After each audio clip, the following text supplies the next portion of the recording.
लोगों ने atom bomb, hydrogen bomb तक बना दिए। पहले लड़ाई होती थी, अलग मैदानों में जाकर लड़ाई होती थी, पब्लिक को कुछ नहीं करते थे। जो मिलिट्री में भर्ती होते थे, सिपाहियों से, फौजियों से लड़ते थे। और अब तो चाहे कहीं भी बम डाल दो, सारी खलकत चाहे लाखों की तादाद में भी मर जाए तो उसकी कोई बात नहीं। तो ये हालत आके पहुंची है।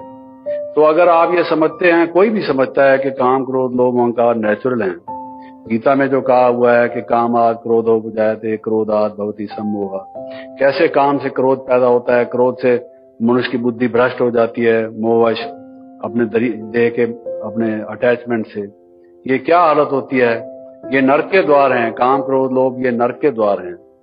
लेकिन अफसोस ये है कि उस नरक के द्वार में से मनुष्य जाता है, दूसरे दिन फिर सुबह उठाता है गीता खोली, फूल चढ़ाए, नहा धो के बैठे, और भगवान ने कहा, हे अर्जुन, काम, क्रोध, लोभ वो नरक के द्वार हैं। चलो ठीक है, और पढ़ के उसको रख दिया और कहा कि गीता कितनी अच्छी है, पढ़ने से मन को शांति मिलती है। भगवान ने ठीक ही तो कहा है। फिर रात को काम विकार के द्वार में से गुजरे, सारा दिन क्रोध और लोभ के द्वार में से गुजरे, दूसरे दिन नहा धो के फिर खोली गीता और फिर पढ़ा। भगवान ने कहा, हे अर्जुन, काम, क्रोध, लोभ नरक के द्वार हैं। क्यों? क्योंकि भगवान ने अर्जुन को कहा, हमको थोड़ी कहा।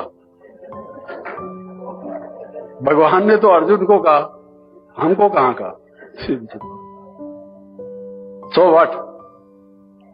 फिर जाएंगे मंदिर में, विषय विकार मिटाओ पाप हरो देवा। भगवान ने ठेका ले रखा है पाप हरने का, और हमने ठेका ले रखा है पाप करने का।